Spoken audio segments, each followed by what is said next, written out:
Je dois vous dire quelque chose qui paraîtra absolument impossible, mais je jure sur tout ce qui est sacré pour moi que chaque mot est vrai. Il y a 3 nuits, j'ai été témoin de quelque chose qui a changé ma vie à jamais. Et je sais que je dois le partager, même si la plupart des gens penseront que j'ai perdu la tête. Je ne suis qu'un acteur inconnu, qui gagne sa vie avec de petits rôles et des rôles secondaires. Mais ce que j'ai vu ce soir-là m'a convaincu que le temps presse plus que nous ne le pensons. Je m'appelle Benjamin et je suis acteur professionnel depuis 8 ans. Vous ne m'avez jamais vu dans un film majeur. J'ai tourné dans des publicités, quelques dialogues dans des films indépendants et travaillé en arrière-plan sur des productions plus importantes. Je gagne juste assez pour payer le loyer d'un studio à Burbank et faire fonctionner ma Honda de 2015. Je ne suis pas célèbre. Je ne suis pas important. Je suis juste un type qui travaille par hasard dans un secteur où j'ai parfois l'occasion d'observer des choses extraordinaires. Il y a 3 semaines, j'ai été embauché comme personnage secondaire dans un film. Mon travail était simple. J'étais l'un des disciples dans les scènes de foule, toujours en retrait, sans jamais parler. Pendant 3 jours, j'ai regardé Jonathan Rooney incarner Jésus.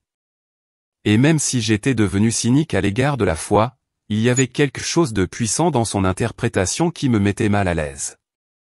Le 3e jour, nous avons tourné tard dans la nuit. Je n'étais même pas censé être là. Mes scènes étaient terminées. Mais j'attendais la navette quand j'ai remarqué Jonathan assis seul, l'air spirituellement vide. C'est là que je l'ai vu arriver. Jésus-Christ en personne est entré sur le plateau. Pas Jonathan en costume. Jésus, le vrai Jésus. Il était plus grand que Jonathan, peut-être 1,80 m, et sa présence emplissait toute la scène. Ses cheveux étaient châtains, sa peau aux tons olivâtres, mais ce sont ses yeux qui m'ont frappé de stupeur. Ils exprimaient une sagesse et un amour infini, mais aussi une profonde tristesse. Il portait une simple robe blanche qui semblait émettre une douce lumière. Je l'ai regardé s'approcher de Jonathan, qui est tombé à terre, tremblant lorsque Jésus a prononcé son nom. Jésus s'assit sur une chaise qui n'était pas là quelques instants auparavant, et c'est là que tout commença. Il annonça à Jonathan qu'il allait lui montrer 7 signes annonçant l'enlèvement imminent. Observateur à 6 mètres de distance, je me retrouvais aspiré par des visions qui semblaient se dérouler entre la terre et le ciel. Puis Jésus m'a regardé droit dans les yeux, son regard transperçant chaque prétention, chaque doute, chaque mur que j'avais érigé autour de mon cœur. « Viens », a-t-il dit simplement. Et soudain, je n'étais plus assise à l'écart. J'étais debout aux côtés de Jonathan, tremblante, submergée par une présence si sainte que j'avais du mal à rester debout. « Toi aussi, mon enfant », me dit Jésus d'une voix douce comme un tonnerre. « Toi aussi, tu dois être témoin de ce qui va arriver. Toi aussi, tu dois porter ce message. » Avant que je puisse protester que je n'étais personne, que je n'étais pas religieux, que je ne comptais pas, il tendit la main et nous toucha, Jonathan et moi. Au moment où ses mains entrèrent en contact, la réalité explosa autour de nous. Je me retrouvai debout dans ce qui ressemblait à la salle du trône du paradis lui-même. Des mers de cristal s'étendaient dans toutes les directions, reflétant une lumière sans source pourtant illuminant tout. Autour du trône se trouvaient des êtres que je parvenais à peine à saisir. Certains avaient 6 ailes sur le visage, d'autres ressemblaient à des roues vivantes, couvertes d'yeux. Le son de l'adoration était si beau qu'il transformait la musique terrestre en bruit. Avant de vous montrer ce qui vient, dit Jésus, sa voix portant désormais l'autorité du cosmos, laissez-moi vous montrer ce qui était, afin que vous compreniez le modèle des relations de mon Père avec l'humanité.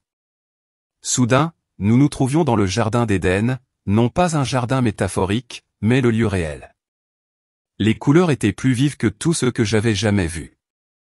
L'air lui-même semblait vivant. J'ai observé Adam et Ève dans leur innocence, j'ai vu la tentation du serpent, j'ai été témoin de la chute. Mais ce qui m'a frappé, ce n'était pas seulement la tragédie. C'était la rapidité avec laquelle Dieu a commencé à œuvrer pour la rédemption. Voyez-vous, Jésus a dit, même dans le jugement, la miséricorde était prévue. Même dans la malédiction, la promesse d'un libérateur était donnée. Voilà comment mon Père travaille. Justice et miséricorde s'entremêlent. La scène changea. Nous étions avec Noé, et je ressentais le poids de la douleur de Dieu face à la méchanceté de l'humanité. Mais je ressentais aussi sa détermination à préserver un reste. L'arche ne servait pas seulement à sauver des animaux. Elle servait à maintenir l'espoir de la rédemption. Puis vint Abraham, et j'ai vu Dieu l'appeler à sortir du paganisme et à entrer dans une relation. J'ai vu les promesses données, assister à la naissance d'Isaac alors qu'elle semblait impossible, assister à sa ligature, et j'ai compris que c'était une image prophétique de ce que Dieu lui-même ferait, lui offrant son Fils unique. Nous avons traversé l'histoire comme les pages d'un livre cosmique. Moïse près du buisson ardent. Et j'ai senti la terre sainte sous mes pieds. Les plaies d'Égypte. Et je les ai comprises non comme des catastrophes aléatoires, mais comme des jugements précis contre les dieux d'Égypte. Chacun révélant leur impuissance. La séparation de la mer Rouge. Et j'étais là, tandis que des murs d'eau d'une hauteur inimaginable se dressaient, tandis que des millions de personnes les traversaient à pied sec. Au mont Si, j'ai vu Moïse recevoir les commandements. Mais plus encore, j'ai ressenti la terreur du peuple face à la sainteté de Dieu. Ils imploraient une distance, voulaient un médiateur. Voyez-vous, Jésus a dit que même alors, ils savaient qu'ils avaient besoin de quelqu'un pour se tenir entre eux et le Dieu saint. Ils criaient après moi, sans même le savoir. J'ai vu David écrire ses psaumes, j'ai senti son cœur implorer Dieu dans le désert. J'étais là lorsqu'il a péché avec Bathsheba et j'ai été témoin de sa sincère repentance. J'ai vu la construction du temple de Salomon et j'ai senti la gloire de Dieu l'emplir si puissamment que les prêtres ne pouvaient plus le supporter. Puis les prophètes sont venus et les visions sont devenues plus intenses. Je me suis tenu aux côtés d'Isaïe tandis qu'il voyait le Seigneur élevé et élevé. J'ai ressenti sa terreur face à ses lèvres impures, j'ai expérimenté sa purification, j'ai entendu son « Voici, je m'envoie ». Mais alors, Isaïe s'est mis à prophétiser sur la venue du Messie, et j'ai réalisé que j'observais Jésus se souvenir de sa future incarnation. Avec Jérémie, j'ai ressenti le chagrin de Dieu face à l'infidélité d'Israël. Le prophète pleurait, et je pleurais avec lui, comprenant que ses larmes ne concernaient pas seulement l'ancien Israël, mais la rébellion de l'humanité entière contre l'amour lui-même. Les visions d'Ézéchiel étaient bouleversantes. La roue dans la roue, les créatures vivantes, la vallée des ossements desséchés. Mais tandis que je regardais les ossements se rassembler et reprendre leur souffle, Jésus dit, « Voici ce que je ferai de mon Église dans les derniers jours. Ce qui paraît mort revivra. » Les visions de Daniel révélaient l'étendue des empires mondiaux, mais aussi la venue du Fils de l'homme. J'ai vu l'Ancien des jours prendre place. J'ai vu quelqu'un comme un Fils de l'homme s'approcher du trône. Jésus a simplement dit que c'était moi qui voyais ce qui arriverait un jour. Nous étions alors en Palestine au 1er siècle et j'observais le ministère terrestre de Jésus se dérouler. Mais je ne le voyais pas du point de vue des évangélistes, mais du point de vue du ciel. Chaque miracle, chaque parabole, chaque confrontation avec les chefs religieux participait d'une bataille cosmique pour les âmes humaines. J'ai regardé le sermon sur la montagne et j'ai compris qu'il ne s'agissait pas seulement d'un enseignement moral. C'était une description de la réalité du royaume qui, un jour, couvrirait la terre. J'ai vu le repas des 5000 et j'ai compris que c'était un avant-goût de l'abondance qui caractériserait son royaume éternel. À Gethsémani, je suis tombé à genoux. Le poids de tous les péchés humains pesait sur Jésus, et l'agonie spirituelle était si intense que j'avais du mal à supporter sa proximité. J'ai vu le Père se détourner, non par rejet, mais parce que le péché ne peut coexister avec la sainteté parfaite. À cet instant, Jésus est devenu péché pour nous, et la séparation était insupportable à voir. La crucifixion n'était pas seulement une torture physique. C'était une guerre cosmique. J'ai vu des démons célébrer, pensant avoir gagné. Mais ensuite vint la résurrection et l'explosion de lumière et de vie qui jaillit du tombeau provoqua une onde de choc au ciel et en enfer. La mort elle-même mourut ce jour-là. Or, dit Jésus, tandis que nous étions dans la chambre haute à regarder les disciples recevoir le Saint-Esprit, vous comprenez le fondement. Tout ce que je vous ai montré dans le passé pointe vers ce que je vais maintenant vous montrer pour l'avenir. Le modèle de mon Père est immuable. Jugement et miséricorde, justice et grâce, ténèbres suivies de l'aube. La scène a radicalement changé. Nous n'étions plus dans le passé, mais nous regardions vers l'avenir, comme si nous étions au sommet d'une montagne et que nous voyions le paysage s'étendre sous nos yeux. Le premier signe commença à se dévoiler devant nous avec une clarté terrifiante. Les catastrophes naturelles ne faisaient pas que se multiplier. Elles suivaient un schéma divin que je n'avais jamais remarqué auparavant. J'ai observé des tremblements de terre se succéder, créant ce qui ressemblait presque à un battement de cœur sur les moniteurs sismiques du monde entier. Chaque secousse était plus forte que la précédente, les intervalles entre elles se raccourcissant. Mais il ne s'agissait pas d'événements géologiques aléatoires. Je pouvais voir la dimension spirituelle qui se cachait derrière eux. Les anges assouplissaient les fondations de la terre elle-même, la préparant à la secousse finale. Le tremblement de terre en Haïti qui a fait des centaines de milliers de morts.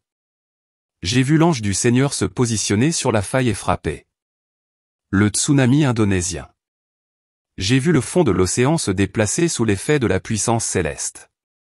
Le tremblement de terre et le tsunami japonais. Des mains divines déplaçant les plaques tectoniques selon un timing parfait.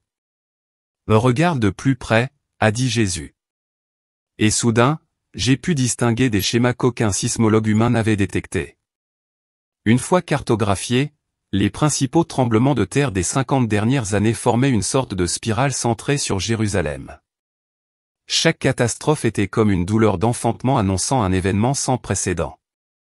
J'ai vu des volcans endormis depuis des siècles se réveiller soudainement. Le mont Vuvius, en Italie, a commencé à montrer des signes d'instabilité. Le supervolcan de Yellowstone a commencé à manifester une activité inhabituelle.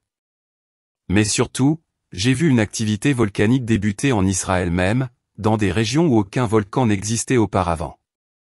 La Terre se préparait littéralement à se remodeler. Les conditions météorologiques sont devenues de plus en plus violentes et imprévisibles. J'ai vu des ouragans se former dans l'Atlantique, défiant toute explication météorologique.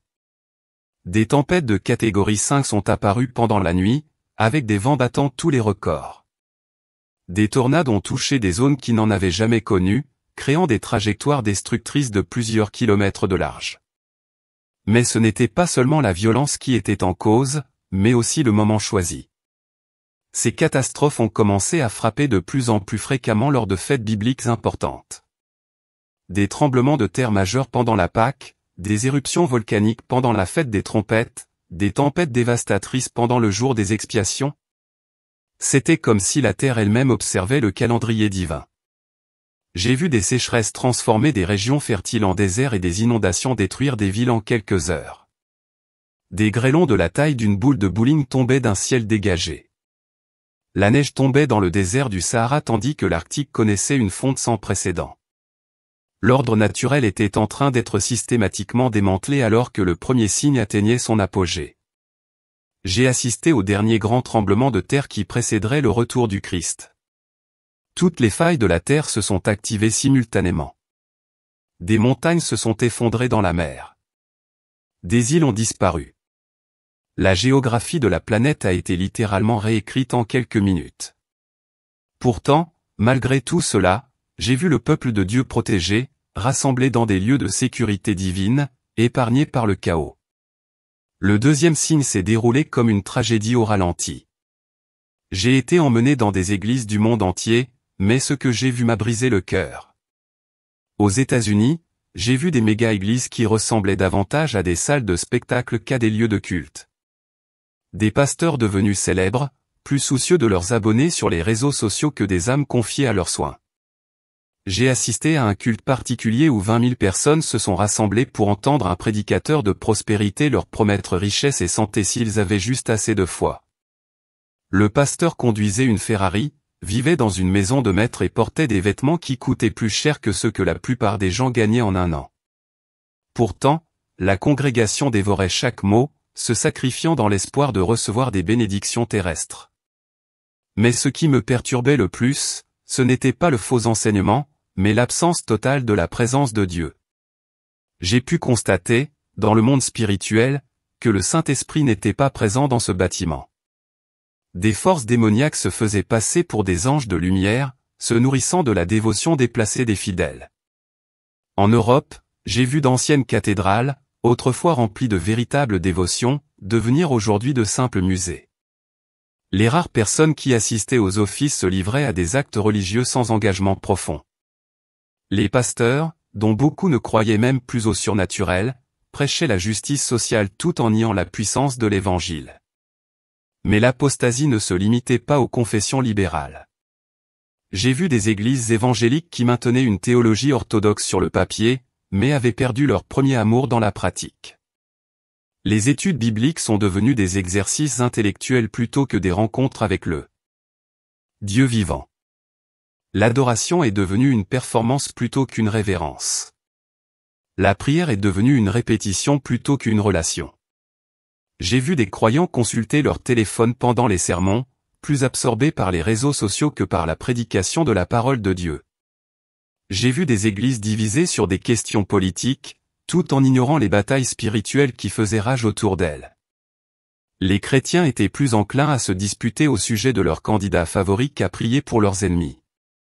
L'évangile de la prospérité s'est répandu comme un cancer dans l'Église mondiale. En Afrique, j'ai vu des pasteurs promettre guérison et richesse à des personnes désespérées qui donnaient leurs dernières pièces et offrandes. En Asie, l'Évangile était présenté comme une voie vers la réussite matérielle plutôt que comme une transformation spirituelle. En Amérique du Sud, les églises qui avaient autrefois connu un véritable renouveau se sont concentrées sur le divertissement et la manipulation émotionnelle. Mais ce que Jésus m'a ensuite montré a révélé la véritable profondeur de la tromperie. J'ai vu des pasteurs, animés de motivation pure au départ, être progressivement corrompus par les louanges et l'ivresse de l'influence. J'ai vu leur vie de prière diminuer à mesure que leur notoriété grandissait.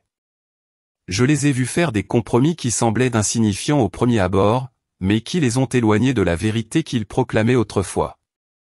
Plus déchirant encore, j'ai vu des croyants qui avaient autrefois marché étroitement avec Dieu s'affaiblir progressivement dans leur dévotion. Les soucis de ce monde, la séduction des richesses et les désirs d'autres choses étouffaient leur ferveur spirituelle. Ils gardaient l'apparence de la piété, mais en est la puissance. Pourtant, au milieu de cette grande apostasie, j'ai vu des restes de vrais croyants refuser tout compromis. De petites congrégations qui privilégient la présence de Dieu à la croissance numérique. Des pasteurs qui ont prêché le conseil complet de Dieu, quelle que soit sa popularité. Des croyants qui ont choisi l'obéissance plutôt que le confort, la vérité plutôt que l'acceptation. Ces fidèles étaient souvent persécutés par d'autres chrétiens qui les accusaient d'être trop étroits d'esprit, trop critiques, trop extrémistes. Mais Jésus les regardait avec tant d'amour et de fierté. « Ce sont mes véritables trésors », disait-il. « Quand tout le reste sera ébranlé, ils resteront. » Le troisième signe était peut-être le plus troublant, car il révélait à quel point les fondements moraux étaient en train d'être détruits. J'ai observé comment les sociétés redéfinissaient systématiquement chaque concept que Dieu avait établi comme fondamental pour l'épanouissement humain. J'ai vu la redéfinition du mariage se propager, à partir de quelques pays occidentaux, pour devenir une politique mondiale. Mais il ne s'agissait pas seulement de modifier les lois. Il s'agissait de modifier fondamentalement la compréhension qu'avait l'humanité du dessein divin pour les relations et la famille. J'ai vu des enfants grandir dans des écoles où l'on leur enseignait que le genre était fluide, que le sexe biologique n'avait aucune importance et que toute expression sexuelle était tout aussi valable. Les attaques contre les enfants étaient particulièrement déchirantes. J'ai vu des élèves de maternelle exposés à des concepts qui auraient été considérés comme inappropriés pour les adultes des générations précédentes. Des livres encourageant la confusion sexuelle étaient disponibles dans les bibliothèques des écoles primaires. Des drag queens lisaient des histoires aux tout-petits, tandis que les parents saluaient ce qu'ils considéraient comme la tolérance et l'inclusion. Mais la dimension spirituelle était encore plus terrifiante. Je voyais des entités démoniaques spécifiquement chargées de corrompre la perception qu'avaient les enfants de leur propre identité. Ces démons opéraient par l'intermédiaire d'adultes bien intentionnés, convaincus d'aider les enfants à s'exprimer avec authenticité. J'ai vu des adolescents, confus quant à leur identité et à leur raison d'être, être encouragés à prendre des décisions médicales irréversibles qui les affecteraient à vie. Les parents qui tentaient de protéger leurs enfants étaient qualifiés de violents. Les professionnels de santé qui exprimaient leurs inquiétudes concernant ces traitements étaient réduits au silence ou licenciés. La redéfinition de la vie elle-même est devenue un phénomène mondial. J'ai vu l'avortement non seulement légalisé, mais célébré comme un sacrement d'autonomie personnelle. J'ai vu les personnes âgées subir des pressions pour mettre fin à leur jour prématurément afin d'éviter d'être un fardeau pour la société. Les personnes handicapées étaient de plus en plus perçues comme des êtres qui ne valaient pas la peine d'être vécus. Mais ce qui rendait ce panneau particulièrement inquiétant, c'était la manière dont ces idées étaient appliquées. J'ai vu des chrétiens licenciés pour avoir refusé d'adhérer à des idéologies contraires à leur foi. J'ai vu des familles d'accueil se faire retirer leurs enfants de leur foyer parce qu'ils enseignaient des valeurs bibliques. J'ai vu des pasteurs arrêtés pour avoir prêché que l'homosexualité était un péché. L'application de la loi ne venait pas d'ennemis manifestes de la foi, mais d'institutions captives par des idéologies hostiles au christianisme. Universités, entreprises, agences gouvernementales et même certaines églises se sont fait les garants du nouvel ordre moral. Pourtant, une fois de plus, j'ai vu des croyants fidèles refuser de céder à ces pressions. Des parents qui ont choisi l'école à la maison plutôt que de compromettre l'éducation morale de leurs enfants. Des chefs d'entreprise qui ont fermé leurs entreprises plutôt que de violer leur conscience. Des pasteurs qui ont préféré la prison plutôt que de cesser de prêcher la vérité biblique. Ces fidèles ont souvent tout perdu selon les normes du monde. Mais Jésus m'a montré leur récompense éternelle. Des couronnes de justice attendaient ceux qui avaient souffert pour avoir refusé de le renier. Des demeures étaient préparées pour ceux qui avaient perdu leur foyer terrestre à cause de l'Évangile. Le quatrième signe révélait l'infrastructure technologique du système de contrôle de la fin des temps, mise en place à une vitesse effrayante. J'ai vu les gouvernements du monde entier mettre en place des systèmes d'identification numérique sous couvert de commodité et de sécurité. En Chine, j'ai vu le système de crédit social fonctionner à plein régime. Chaque geste des citoyens était surveillé et noté. Ceux qui obtenaient les meilleurs scores bénéficiaient de privilèges tels que de meilleurs emplois, une connexion Internet plus rapide et l'accès au train à grande vitesse. Ceux qui obtenaient de faibles scores se retrouvaient progressivement exclus de la société, incapables d'acheter des billets d'avion, privés de prêts, et leurs enfants privés de bonnes écoles. Mais ce qui rendait le système particulièrement insidieux, c'était la façon dont les gens participaient volontiers à leur propre surveillance. Ils utilisaient des téléphones qui les géolocalisaient, effectuaient des achats révélant leurs préférences et partageaient leurs pensées sur les plateformes de réseaux sociaux qui analysaient leurs opinions politiques et leurs relations sociales. J'ai vu des systèmes similaires se répandre dans toutes les nations du monde. Dans l'Union européenne, les certificats de vaccination numérique ont évolué vers des identités numériques complètes. Aux États-Unis, l'infrastructure a été construite par des entreprises privées plutôt que par des gouvernements, mais l'effet était le même, une surveillance totale déguisée en commodité. La technologie permettait de tout savoir sur chacun, à tout moment. Les caméras de reconnaissance faciale étaient omniprésentes. Les monnaies numériques permettaient de suivre et de contrôler chaque transaction. L'intelligence artificielle analysait les comportements pour prédire et prévenir les activités indésirables. Mais l'aspect le plus effrayant résidait dans la manière dont ce système serait utilisé pendant la période de tribulation. J'ai vu le régime de l'Antéchrist utiliser cette technologie pour imposer la marque de la bête. Ceux qui refusaient la marque n'étaient pas seulement condamnés spirituellement. Ils étaient pratiquement incapables de fonctionner en société. J'ai observé des croyants durant la période de tribulation qui ont dû développer des réseaux clandestins pour survivre. Ils cultivaient leur propre nourriture, éduquaient leurs enfants et soignaient leurs malades, car ils étaient exclus de tout système officiel.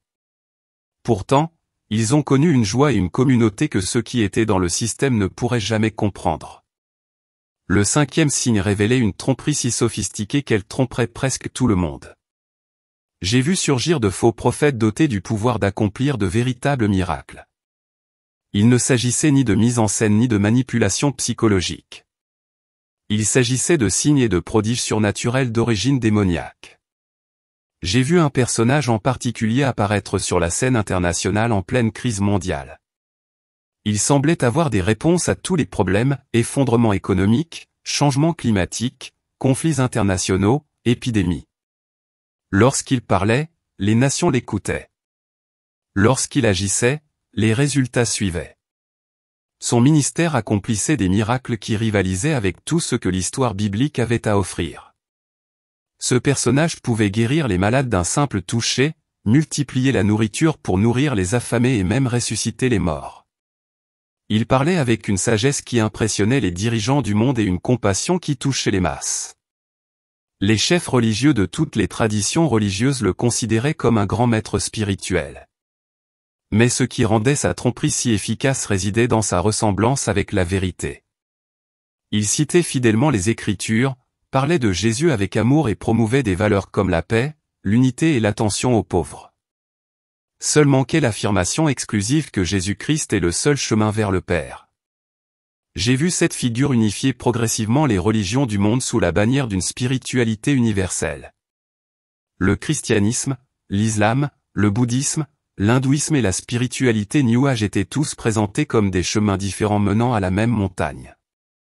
La seule doctrine condamnée comme source de division et de haine était l'affirmation chrétienne selon laquelle le salut ne vient que par la foi en Jésus-Christ. Les églises qui avaient déjà transigé sur leur théologie ont facilement rejoint ce mouvement. Après tout, ils étaient encore autorisés à adorer Jésus.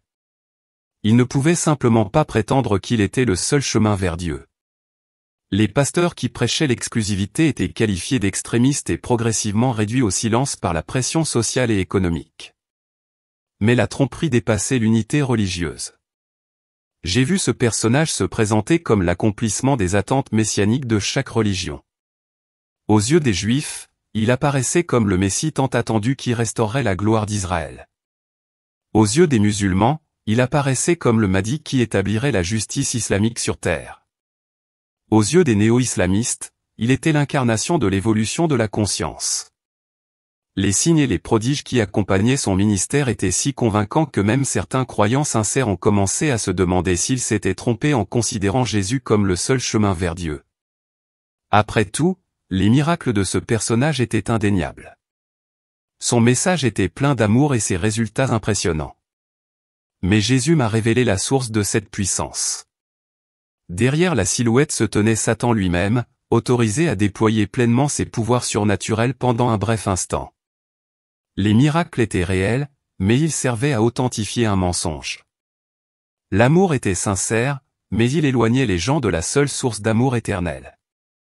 Le 6e signe apporta l'espoir qui brillait au milieu des ténèbres. Malgré l'apostasie de nombreuses églises, malgré la corruption morale de la société, malgré la montée de la tromperie, Dieu préparait la plus grande moisson d'âmes de l'histoire humaine. J'ai vu des personnes jusque-là totalement laïques se retrouver soudain désespérément avides de vérité spirituelle. Le vide du matérialisme, la futilité de la recherche du plaisir et la vacuité des accomplissements humains les ont poussés à rechercher quelque chose de réel et de durable. Dans le monde musulman, j'ai vu un nombre sans précédent de personnes recevoir des rêves et des visions de Jésus. Il ne s'agissait pas d'expériences spirituelles vagues, mais de rencontres concrètes avec le Christ qui ont conduit à une conversion authentique malgré la menace de persécution et de mort. J'ai assisté à la formation d'églises secrètes dans tout le Moyen-Orient, dirigées par d'anciens imams et érudits musulmans ayant rencontré le véritable Jésus. En Chine, j'ai vu les églises de maison se multiplier de manière exponentielle malgré l'intense persécution gouvernementale. Les croyants se réunissaient dans des forêts, des grottes et des bâtiments abandonnés pour prier et étudier la Bible. Après l'arrestation de leurs responsables, de nouveaux leaders ont émergé. Leur Bible confisquée, ils ont mémorisé des livres entiers des Écritures. En Inde, j'ai vu des familles hindoues entières se convertir au Christ après avoir été témoins de guérisons miraculeuses opérées au nom de Jésus. La puissance de l'Évangile s'est manifestée non seulement par la prédication, mais aussi par des signes surnaturels qui ne laissaient planer aucun doute sur la divinité du Christ. En Afrique, j'ai vu des feux de réveil brûler si forts qu'on pouvait les percevoir du ciel même. Des sorciers ont usé de leur charme et sont devenus évangélistes. Des fonctionnaires corrompus se sont repentis publiquement et ont commencé à servir leur peuple. Des conflits tribaux qui faisaient rage depuis des générations ont été résolus grâce à l'amour du Christ. Mais la moisson ne s'est pas limitée aux pays en développement. Aux États-Unis, j'ai vu l'effondrement économique et le chaos social pousser les gens à genoux, dans une prière désespérée.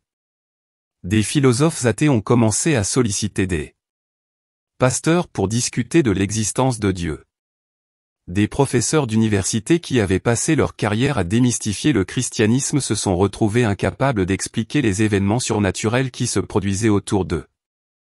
J'ai vu des baptêmes de masse se dérouler dans les rivières, les lacs et les océans, tandis que les gens répondaient à l'évangile en nombre sans précédent.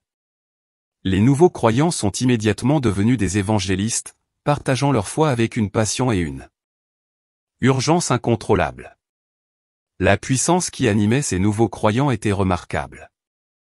J'ai vu des gens ordinaires, souvent peu informés sur la Bible, prier pour les malades et assister à des guérisons miraculeuses. Ils chassaient les démons avec une foi simple. Leurs prophéties étaient d'une précision qui étonnait même les ministres les plus expérimentés. Mais ce qui m'a le plus frappé, c'est le prix que ces nouveaux croyants étaient prêts à payer. Ils savaient que suivre Jésus pourrait leur coûter la vie, leur famille et leurs moyens de subsistance. Pourtant, ils choisirent le Christ malgré tout, car leur rencontre avec lui était si réelle que plus rien d'autre n'avait d'importance. Les églises restées fidèles pendant la période d'apostasie se retrouvèrent submergées par les nouveaux convertis. Des bâtiments qui abritaient quelques dizaines de croyants furent soudain remplis de centaines de fidèles. Des pasteurs qui avaient prêché devant des bancs vides s'adressaient désormais à des foules débordantes. La persécution qui accompagnait cette moisson ne semblait qu'en alimenter la croissance. Arrestation de croyants, il annonçait l'évangile en prison. Martyrisés, leur mort favorisait encore plus de conversions. Le sang des martyrs devint véritablement la semence de l'Église. Jésus m'a montré que cette moisson était son ultime don de miséricorde avant le jugement. Son cœur plein d'amour donnait aux gens toutes les chances possibles de répondre à l'Évangile avant qu'il ne soit trop tard. Les désastres et les troubles qui ont marqué les autres signes ont également poussé les gens à rechercher la seule véritable source d'espoir et de salut. Le 7e signe était l'aboutissement de tous les autres. L'ébranlement final qui annihilerait tout ce qui pouvait l'être, ne laissant que l'Éternel et l'inébranlable. J'ai vu le système économique mondial s'effondrer en quelques jours. Les marchés boursiers du monde entier se sont effondrés simultanément. Les banques ont fait faillite du jour au lendemain, emportant avec elles les économies de toute une vie. Les monnaies ont perdu toute valeur, l'hyperinflation ayant détruit le pouvoir d'achat. Les chaînes d'approvisionnement se sont complètement effondrées, laissant les rayons des magasins vides et les gens désespérés. Mais il ne s'agissait pas seulement d'un effondrement économique. C'était l'échec de toutes les institutions humaines auxquelles les gens avaient fait confiance pour leur sécurité et leur sens. Les gouvernements sont tombés, leur incapacité à résoudre la crise étant devenue manifeste. Les forces militaires se sont retournées contre leur propre population ou ont tout simplement été dissoutes, les soldats ayant abandonné leur poste pour s'occuper de leurs familles. Les établissements d'enseignement ont fermé, leurs idéologies se révélant impuissantes face aux catastrophes du monde réel. L'industrie du divertissement s'est effondrée, les gens ayant perdu tout intérêt pour l'évasion et commençant à chercher un véritable sens à leur vie. Les ligues sportives furent dissoutes, les stades devenant des refuges pour les sans-abri. Même de nombreuses institutions religieuses s'effondrèrent sous la pression. Des églises, fondées sur le charisme humain plutôt que sur des fondements divins, se retrouvèrent vides lorsque les promesses de leurs dirigeants se révélèrent fausses. Les confessions religieuses se sont divisées et dissoutes, leurs structures humaines s'avérant inadaptées aux défis surnaturels. Mais au milieu de cet effondrement, j'ai vu la véritable Église émerger avec une puissance et une gloire cachées depuis des siècles. De petites congrégations qui survivaient à peine sont soudain devenues des centres d'activité surnaturelle. Des croyants, autrefois considérés comme faibles et marginalisés, ont fait preuve d'une foi qui a soulevé des montagnes.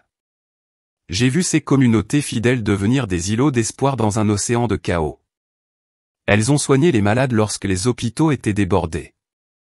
Elles ont nourri les affamés lorsque l'aide gouvernementale a fait défaut. Elles ont fourni un abri lorsque les agences officielles pour les réfugiés se sont effondrées. Elles ont maintenu l'ordre par l'amour lorsque les forces de l'ordre ont disparu. Les miracles accomplis par ces croyants étaient extraordinaires. Je les ai vus multiplier la nourriture pour nourrir des milliers de personnes, comme Jésus l'avait fait. Il guérissait les malades par la simple prière et l'imposition des mains. Il protégeait les communautés par des interventions surnaturelles qui éloignaient la violence et les catastrophes naturelles. Mais le plus remarquable, peut-être, c'est que je les ai vus conserver la joie et la paix au milieu de circonstances qui ont conduit d'autres au désespoir. Leur espoir ne reposait ni sur les institutions terrestres ni sur la sécurité matérielle. Ainsi, lorsque ces choses ont échoué, leurs fondations sont restées solides. L'ébranlement final a révélé ce qui avait toujours été vrai, mais qui était souvent caché, que seul le royaume de Dieu est éternel et inébranlable. Tout ce qui reposait sur la sagesse, la force ou les systèmes humains se révélait temporaire et fragile. Seul ce qui reposait sur le roc de l'enseignement du Christ pouvait résister aux tempêtes. Tandis que je regardais ce signe final atteindre son apogée, j'ai vu Jésus lui-même apparaître dans les nuées avec puissance et une grande gloire. La trompette retentit d'une note qui résonna dans tous les cœurs sur terre. Les morts en Christ ressuscitèrent les premiers, leur corps transformés et glorifiés. Puis les croyants vivants furent enlevés à sa rencontre dans les airs. L'enlèvement ne fut pas un événement secret. Il fut observé par tous les habitants de la terre. Ceux qui furent enlevés ressentirent une joie indescriptible, instantanément transformés et transportés en la présence du Christ. Ceux qui restèrent sur place comprirent immédiatement ce qu'ils avaient rejeté et ce qu'ils avaient perdu. Mais même à ce moment du jugement, j'ai perçu la miséricorde de Dieu. Le témoignage de l'enlèvement poussa un nombre considérable de personnes à se mettre à genoux, repentantes, implorant le salut, même si elles allaient maintenant affronter la tribulation. Alors que la vision du 7e signe prenait fin, je me retrouvais en présence de Jésus, debout avec Jonathan sur ce qui semblait être le seuil entre le ciel et la terre. Le poids de tout ce que j'avais vu était écrasant, mais sa présence me donnait la force de le supporter. « Maintenant tu comprends, dit Jésus, sa voix à la fois imprégnée d'autorité et de tendresse. Les signes ne sont pas des événements isolés, mais des éléments d'un grand mouvement vers mon retour. Ils se chevauchent et s'accélèrent comme des douleurs d'enfantement qui s'intensifient et se rapprochent à mesure que l'accouchement approche. » Il nous regarda, Jonathan et moi, avec des yeux emplis d'amour et d'urgence. La saison est courte. Ce que je vous ai montré n'a pas pour but de susciter la peur, mais d'inspirer la préparation. Mon peuple doit être prêt, non seulement pour son propre salut, mais aussi pour être l'instrument de ma miséricorde dans les heures les plus sombres que ce monde connaîtra. Jonathan parvint à murmurer, « Seigneur, comment pouvons-nous transmettre tout cela? Et qui nous croira ?» Jésus sourit, de ce sourire radieux qui éclipsait tout le reste. « Ce n'est pas à vous de les forcer à croire. Tu es seulement responsable de partager fidèlement ce dont tu as été témoin. Mon esprit confirmera la vérité dans les cœurs ouverts à la recevoir. » Il fit alors quelque chose qui me transforma à jamais. Il tendit la main et nous toucha tous les deux simultanément. Et à cet instant, j'ai ressenti tout le poids de son amour pour chaque personne qui entendrait ce témoignage. L'amour qu'il éprouve pour vous, qui lisez ceci en ce moment, m'a envahi comme un fleuve de lumière. « Dites-leur, a-t-il dit, sa voix résonnant alors avec l'autorité de l'éternité, que ces signes sont ma miséricorde, non ma colère. Ce sont des avertissements donnés avec amour, des occasions de repentance et de préparation. Dites-leur que même dans les heures les plus sombres, je serai avec mon peuple. Dites-leur que ce qui semble être la fin est en réalité le début de tout ce que j'ai promis. » Tandis que ces mots résonnaient autour de nous, les visions commencèrent à s'estomper. La salle du trône, les anges, la perspective cosmique, tout se dissipa comme la brume matinale. En un instant, je me retrouvai sur le plateau de tournage en Californie, assis exactement là où j'étais avant le début de la rencontre. Mais tout avait changé. L'air scintillait encore d'une sainteté résiduelle. Mon corps tremblait de façon incontrôlable, non pas de peur, mais du choc d'avoir été en présence d'une pureté et d'une puissance absolue. Jonathan était à genoux, pleurant et adorant, manifestement issu du même voyage incroyable. L'équipe de tournage était encore en train de régler les lumières et d'installer le matériel, ignorant totalement que la révélation la plus importante de l'histoire de l'humanité venait d'être donnée à 6 mètres d'eux. Le temps semblait s'être arrêté pendant notre rencontre, ou peut-être avions-nous été transportés hors du temps. J'ai essayé de me lever, mais mes jambes ne me soutenaient plus. Le passage des perspectives éternelles à la réalité temporelle était d'un choc indescriptible.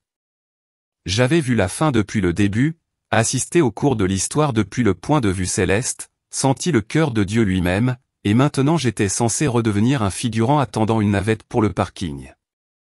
Mais je savais avec une certitude absolue que ma vie venait de changer définitivement, irrévocablement. Le roi arrive. Les signes s'accélèrent. La saison est courte. Et maintenant, vous le savez. Voici mon témoignage. Voici ce dont j'ai été témoin. Voici le message qu'il m'a été demandé de partager. À vous de décider ce que vous en ferez.